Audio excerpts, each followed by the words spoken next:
부활하신 주님을 만난 후라는 말씀의 제목으로 은혜를 나누려고 합니다. 어떤 분이 제게 그런 질문을 하시더라고요. 목사님은 교회의 절기 중에서 어느 절기가 제일 중요하다고 생각하십니까? 그래서 교회 절기 많이 있잖아요. 성탄절 비롯해서 부활절, 추수감사절, 맥주감사절도 있고 그런데 제가 생각해 보니까 저는 부활절이라고 했습니다. 왜 그러냐면 주님 오시는 성탄절도 있지만 예수 그리스도의 부활이 없다면 기독교는 세상의 흔한 종교 중에 하나로 취급받을 수밖에 없기 때문입니다. 부활절은 인간의 죄를 친히 담당하시기 위해서 십자가에 달려 돌아가신 예수 그리스도께서 십자가에 달리신 예수 그리스도께서 죄와 사망에서 거둔 위대한 승리의 날입니다. 동시에 그를 믿는 모든 사람들에게는 영원한 생명을 다시 확인하는 날이기 때문에 부활절이 그만큼 중요한 것입니다. 하지만 예수님의 부활을 입증하는데 우리의 소중한 시간을 허비할 필요는 없습니다. 부활하신 후 예수님은 40일 동안 많은 사람들을 만나셨습니다. 사도행전에 보면 제자들을 비롯한 많은 사람들이 보는 앞에서 예수님이 하늘로 올라가십니다. 부활하셨으니까 승천하셨겠죠? 그리고 그것을 본 사람들의 기록이 오늘 성경입니다. 그들은 예수님의 부활 사건과 더불어 예수님이 그동안 하셨던 행적들, 그리고 기적 역사들, 그런 것들을 성경을 통해서 기록했고 또 많은 사람들이 전하기 시작했습니다. 그것이 오늘 교회의 시작입니다.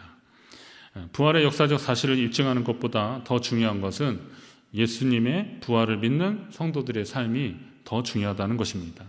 여러분은 하나님이 허락하신 그 많은 은혜를 통해서 과연 어떤 것들을 주님 앞에 가지고 나올 수 있습니까?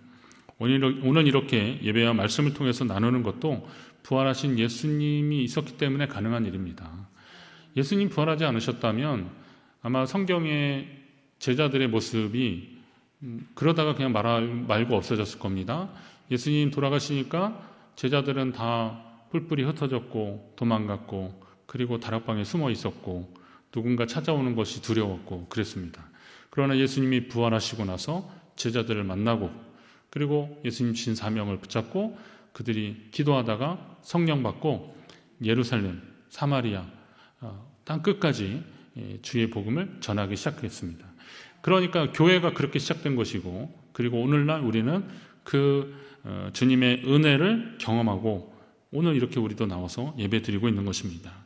이제는 그 은혜를 힘입어서 어떻게 살아왔는지를 한번 좀 살펴보시고요. 나는 하나님이 베푸신 은혜를 가지고 어떻게 인생을 살았는가 한번 보시고 그리고 이제부터 이 부활신앙으로 어떻게 하나님 앞에 살아갈 것인지를 다짐하는 귀하고 복된 시간 되시기를 간절히 바랍니다. 우선 부활의 주님을 만난 제자의 삶을 한번 보겠습니다. 부활하신 예수님이 베드로에게 3번에 걸쳐 내가 나를 사랑하느냐 물어보셨습니다. 3월 첫 주에 그 주님을 사랑하는가라는 말씀의 제목으로 우리 함께 은혜를 나눴는데요. 거기 잠깐 보면 그런 얘기 하시잖아요. 예수님이 내가 나를 사랑하느냐라고 하실 때 예수님은 전적으로 좀 헌신적인 사랑인 아가페라고 하는 단어를 말해서 아가파오메 내가 나를 사랑하느냐라고 그렇게 물어보십니다. 그러나 베드로는 예수님 앞에 그렇게 선뜻 대답하기가 참 부끄러웠잖아요. 왜냐하면 예수님 부인한 사건도 있고 그러니까 내가 주님을 사랑한다라고 말할 때 아가페의 사랑이 아니라 보통 일반적으로 우리가 말하는 필레오의 사랑으로 그렇게 사랑한다고 말합니다. 주님이 2번째 아가페오메 그렇게 물어볼 때도 필레오라고 그렇게 얘기를 합니다. 그래서 예수님이 베드로의 눈높이에 맞춰서 내가 나를 사랑하느냐라고 할 때 그때의 단어는 예수님이 그 필레이스메 나를 사랑하느냐 이렇게 물어보십니다. 그랬더니 베드로가 필레이스메 그러면서 필레이스데인데요. 그 주님을 그렇게 사랑합니다 라고 그렇게 말합니다. 그러니까 이게 주님이 이제 베드로의 눈높이에 맞춘 거고 베드로도 주님 앞에 좀 자신은 없었지만 그래도 제가 주님 사랑합니다 그렇게 말할 때 내가 주님 사랑하는 줄 주님이 아십니다. 주님께 이제 뵙기를 드는 거죠. 주님 아시지 않습니까? 제가 주님 사랑하는 거 주님 아시지 않습니까? 그렇게 주님과의 베드로의 관계가 정리가 된 후에 예수님이 주신 말씀이 뭐냐면 내 양을 먹이라 라고 그렇게 말씀해 주셨습니다. 사실 이런 말을 듣는 것도 주님 앞에서 이런 말을 듣는 것도 진짜 기분 좋은 일입니다. 주님이 내 양을 먹이라 라고 할 때 그 음성을 듣는 저와 여러분 되시길 바랍니다. 주님과의 관계가 성립이 됐으니까, 회복이 됐으니까 이 말씀도 듣는 거예요. 자, 그럼 우리는 주님의 양을 먹이는 삶을 살아야 되는 거죠. 그건 목회자만 해당되는 얘기가 아니에요. 주님을 만난 사람들, 주님께 이 명령을 들은 사람들은 다 이 삶을 살아가야 되는 겁니다. 자, 그럼 주님이 말씀하시는 내 양이 누구인지를 알면 오늘 우리가 무엇을 해야 할지도 알게 되는 겁니다. 예수님의 사역에서 주된 관심은 이스라엘의 잃어버린 양을 찾으러 왔다라고 그렇게 말씀하신 거 잘 아실 겁니다. 이스라엘의 잃어버린 양. 예수님은 잃어버린 양을 찾으러 오셨다는 겁니다. 요한복음 10장에 예수님이 자기를 선한 목자라고 말씀하십니다. 그러면서 나는 선한 목자인데 나는 내 양을 알고 양도 나를 안다. 그래서 목자와 양의 관계로 얘기하는데 양을 얘기하셔요. 자, 주님이 말씀하신 내 양이 누구냐? 바로 주님을 영접하고 주의 음성을 알아듣고 주님을 따라가는 사람이 주의 양입니다. 그럼 여러분도 주의 양이죠. 믿으십니까? 여러분도 주의 양입니다. 자, 그러면 잃어버린 양도 주님의 양이잖아요. 잃어버리신 거거든요. 주님 품을 떠난 양들이잖아요. 그러니까 그 양을, 주님을 만난 사람들은 그 양을 찾으러 나가야 되는 거죠. 잃어버린 양과 같은 사람들, 불신자를 비롯한 아직도 주님께 대한 믿음이 확신이 없는 사람들, 이런 사람들이 다 주님의 양이라는 겁니다. 오늘 부활의 주님을 만난 여러분이 세상에서 그리스도의 빛을 증언하는 그런 사명이 있다는 사실을 아셔야 됩니다. 부활의 소식은 먼저 믿었다고 할 수 있는 우리만의 것이 절대 아니라는 거죠. 그건 우리의 전유물이 아닙니다. 이 기쁜 소식을 주님이 사랑하시는 양들, 주님의 은혜를 필요로 하는 모든 사람들에게 전파할 사명이 우리에게 있는 것입니다. 그것이 주의 제자된 그 사람의 삶의 목적이 되어야 되는 겁니다.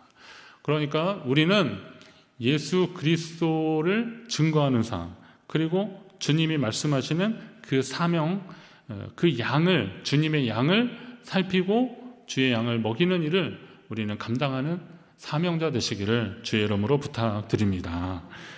그러면 이제 성도는 그것을 더 잘 감당하기 위해서 어떤 태도로 세상을 살아야 할지 한번 잘 보셔야 됩니다. 18절에 예수님 말씀하시죠. 내가 젊어서는 스스로 띠띠고 원하는 곳으로 다녔지만 늙어서는 내 팔을 벌리리니 남이 내게 띠띠우고 원하지 아니하는 곳으로 데려가리라. 이를 말씀하십니다. 이렇게 말씀하시는데 저는 이 말씀을 여러분들이 얼마나 잘 이해하셨는지 한번 궁금하기도 해요. 왜냐하면 저도 이 말씀이 좀 약간 난해했거든요. 이게 뭐 베드로가 지금은 젊으니까 네 하고 싶은 대로 하지만 나중에는 그냥 사람들이 네 끌고 가는 대로 갈 것이다. 이렇게 얘기하는가. 근데 오늘 예수님이 그런 이야기로 내가 젊어서는 띠띠고 다니지만 이런 얘기를 하신 게 아니라는 거예요. 주님이 말씀하신 것은 오늘 풀어서도 말씀하고 있는데 이 말씀을 하시면 베드로가 어떠한 죽음으로 하나님께 영광 돌릴 것을 가리키심이로라 이거죠. 베드로의 순교의 삶에 대한 이야기를 지금 하시는 거죠. 젊어서는 너가 혈기왕성하고 그래서 마음대로 살 것 같지만 나중에는 내 몸에 누군가 띠를 띄우고 네가 원하지 않아요. 그것은 십자가로 향하는 길일 수도 있어요. 그 길을 가게 될 것이다 라는 이야기를 하는 겁니다. 베드로가 예수 그리스도의 복음을 전하고 하나님 나라를 위한 일꾼으로 살아갈 것을 아셨기 때문에 예수님이 그렇게 말씀하신 겁니다. 이 말씀은 하나님께 붙잡힌 자의 삶에 대해서 이야기를 하는 것이죠. 디모데후서 2장 25절 이후에 보면 예수님이 디모데에게 사람들에게 말씀을 가르치는 목적, 이유에 대한 이야기를 하고 있어요. 내가 거역하는 자를 온유함으로, 그러니까 하나님의 말씀에 반항하고 저항하는 사람을 온유함으로 훈계하는데 하나님이 그들에게 회개함을 주사 진리를 알게 하실까 하며, 그러니까 그들이 회개하고 진리를 알게 하기 위해서 그렇게 하는 건데 그들로 깨어서 마귀의 올무에서 벗어나 하나님께 사로잡힌 바 되어 그 뜻을 따르게 하게 하려고 그 일을 하는 거라는 거예요. 그러니까 사도 바울이 디모데한테 권면하고 있는 것은 내가 지금 복음을 전하는 일들은 어떻게 하라는 거예요? 그 복음을 전해받은 사람들이 마귀의 올무에서 벗어나서 하나님께 사로잡힌 삶을 살도록 하는 것이다. 이건 다시 말해서 오늘 우리의 삶을 말하는 거예요. 우리의 삶은 세상의 죄와 사망의 올무에서 벗어나서 누구에게 사로잡혀야 돼요? 하나님께 사로잡힌 자가 되어야 한다는 겁니다.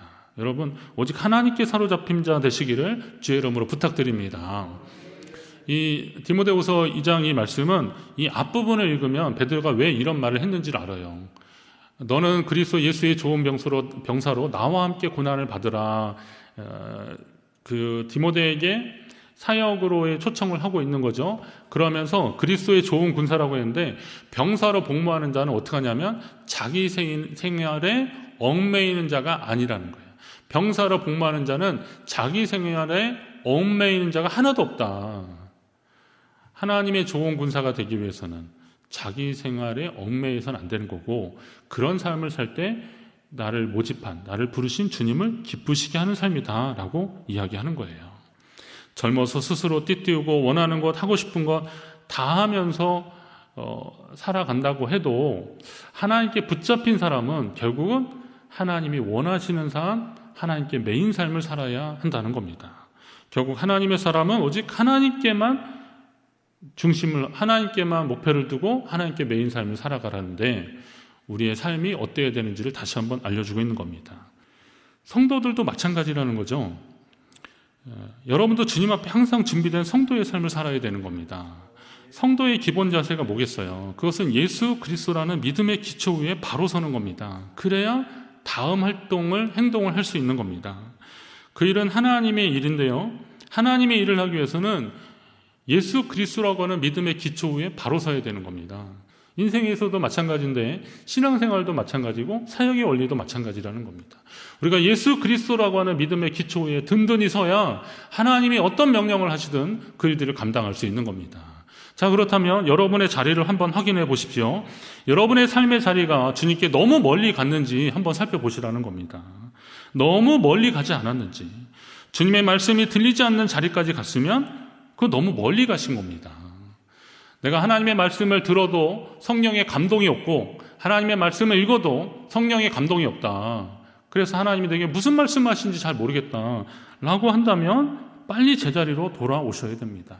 기도와 말씀의 자리, 성령의 음성을 듣는 자리에 돌아오셔야 됩니다.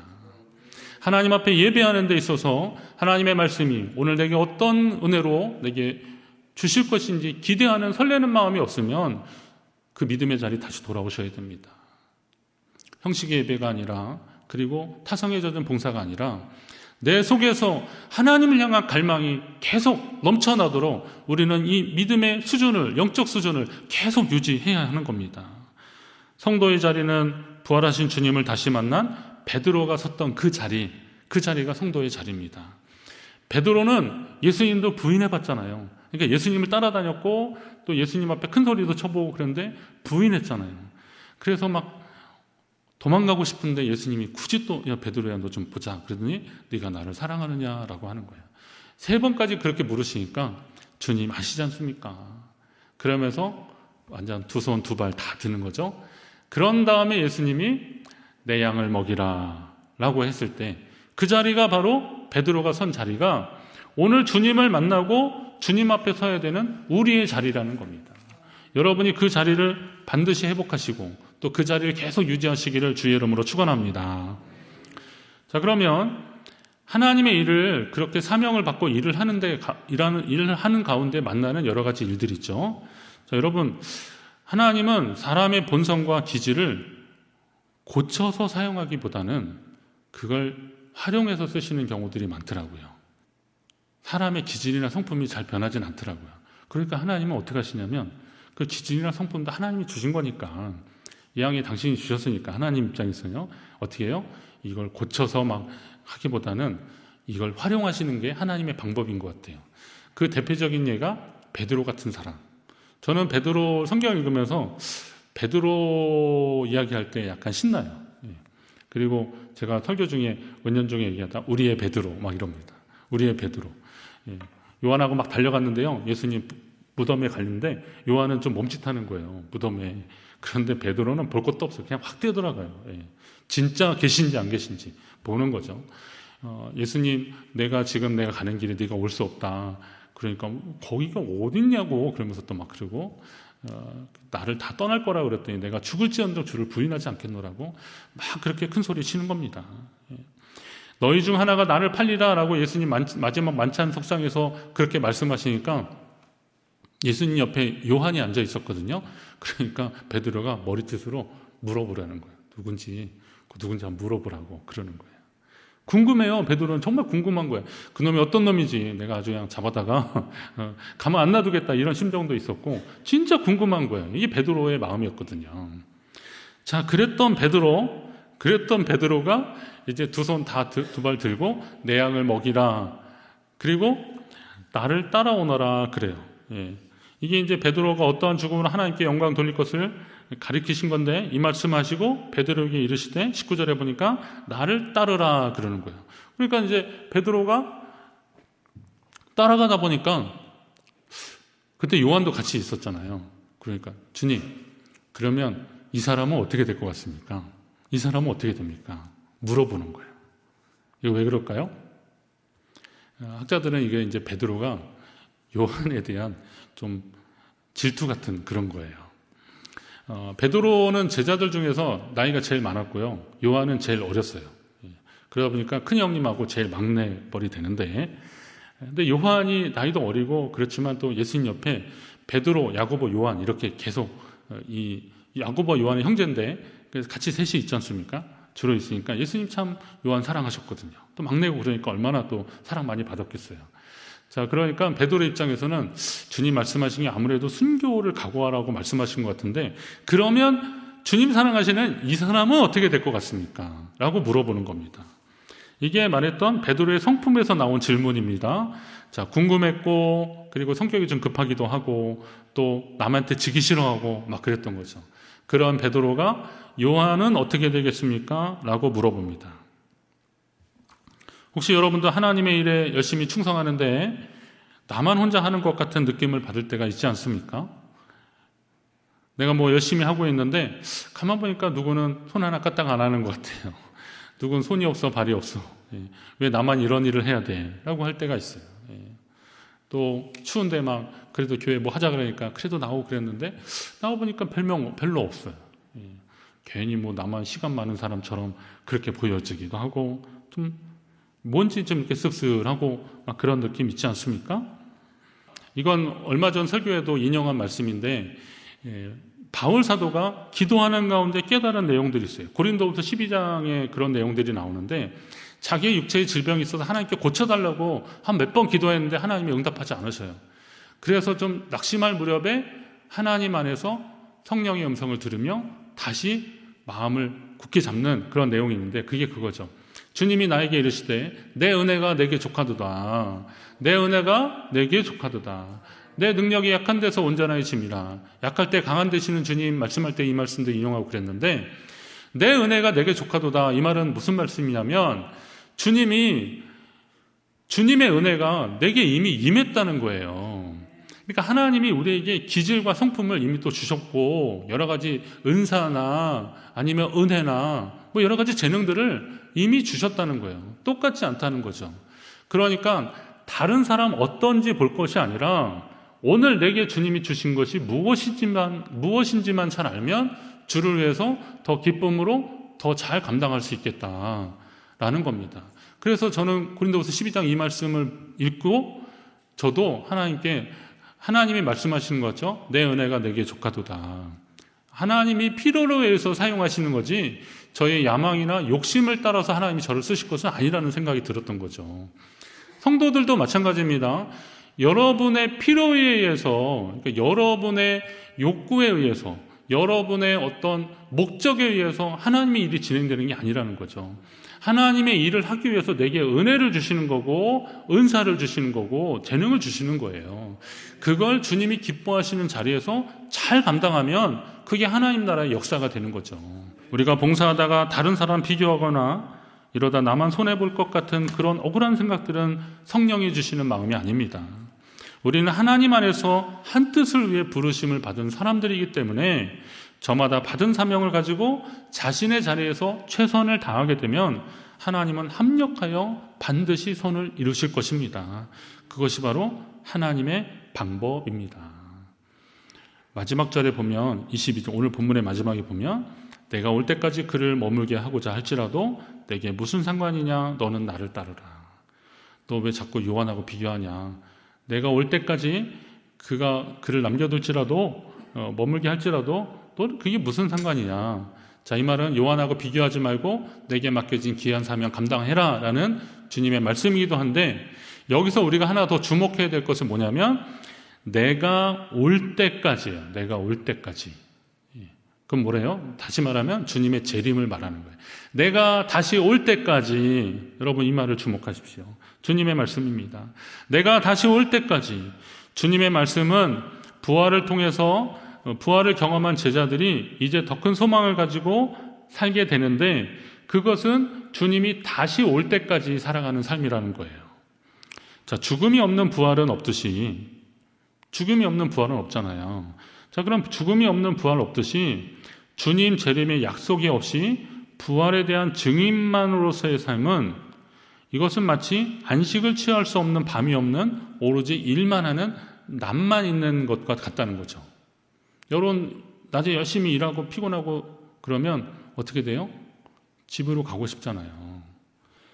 우리가 주님께 사명받고 열심히 일을 하는데 이거 끝없이 계속 한다 그러면 너무 힘들 것 같아요. 저도 마찬가지예요. 저도 사역자지만 하나님의 일을 하는 관점에서는 뭐 꾸준히 잘 해야겠지만 이거를 영원히 계속한다면 이거 쉽지 않을 것 같아요. 그런데 뭐 물론 목사가 은퇴도 있고 그렇지만 제가 봤을 때 언제까지요? 주님 다시 오실 때까지. 주님 다시 오실 때까지 이 일을 하면 되는 거예요. 그러면 아직 주님 다시 오지 않으셨잖아요. 그럼 여러분은 신앙이고 뭐고 은퇴 없는 거예요. 그냥 끝까지 주님 맡겨주신 사명 감당해야 되는데, 그게 뭐냐? 예수 부활의 소식을 증거하고, 그리고 하나님 백성의 삶의 자리에서 변함없이 그 자리에 살아가는 거, 그게 바로 주님이 맡겨주신 사명을 감당하는 그 일이라는 겁니다. 오늘은 그동안 계속했던 요한복음 설교를 마무리하는 날입니다. 다른 복음서도 마찬가지겠지만 요한은 예수님을 가까이에서 모셨던 제자로서 예수님이 어떤 분인지, 그리고 예수님을 통해서 우리는 어떤 변화를 경험하는지, 그리고 예수 그리스도와 함께 우리는 무엇을 해야 되는지를 계속 말씀하고 있어요. 그게 요한복음을 기록한 목적입니다. 성도는 부활의 신앙으로 영원한 것을 바라보는 믿음의 눈을 가진 자들입니다. 그렇다면 그 영원한 것을 향해서 가는 자들이기 때문에 그 길에서 만나는 어려움이나 희망의 그 어떤 희생의 흔적들은 예수님 다시 오실 때까지 그때에 주님이 잘했다 칭찬하시는, 우리가 주님께 잘했다 칭찬받는 그런 계기가 될 겁니다. 그러니까 그 소망을 가지고 믿음으로 달려가다가 만나는 어려움들, 그 극복하느라고 힘들고 막 정말 어렵고 마음 졸이고 그러면서 주님 매달리고 막 그랬던 일들, 믿음으로 살려고 믿음의 선택을 하고 결정을 하고 그렇게 살아가는 가운데 만나는 어려움들, 그 모든 것들은 주님 다시 만났을 때, 주님 다시 오셨을 때 잘했다 칭찬받는 계기가 될 것입니다. 그렇다면 오늘 우리는 그날을 사모하면서 믿음으로 살아야 되는 거죠.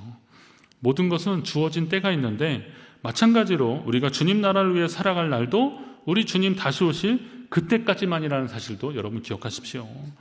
그날과 그때는 아무도 모르지만 중요한 것은 지금 우리에게 그때를 준비할 수 있는 시간이라는 기회를 하나님이 우리에게 주셨어요. 우리는 그것을 명심하고 그 시간 속에서 하나님과 함께 주의 일들을 감당하는 자들이 되어야 됩니다. 우리 예수님 부활의 기쁨과 함께 영원한 소망을 가진 여러분에게 주님 다시 오실 때까지 하나님이 여러분에게 맡기신 복음 전파의 사명과 또 이웃 사랑하고 하나님 나라를 나타내는 그런 일들, 이 일들 더 잘 감당하시기를 간절히 바랍니다. 마지막 때 그래서 주님께 칭찬받는 교회와 성도 되기를 주의 이름으로 축원합니다.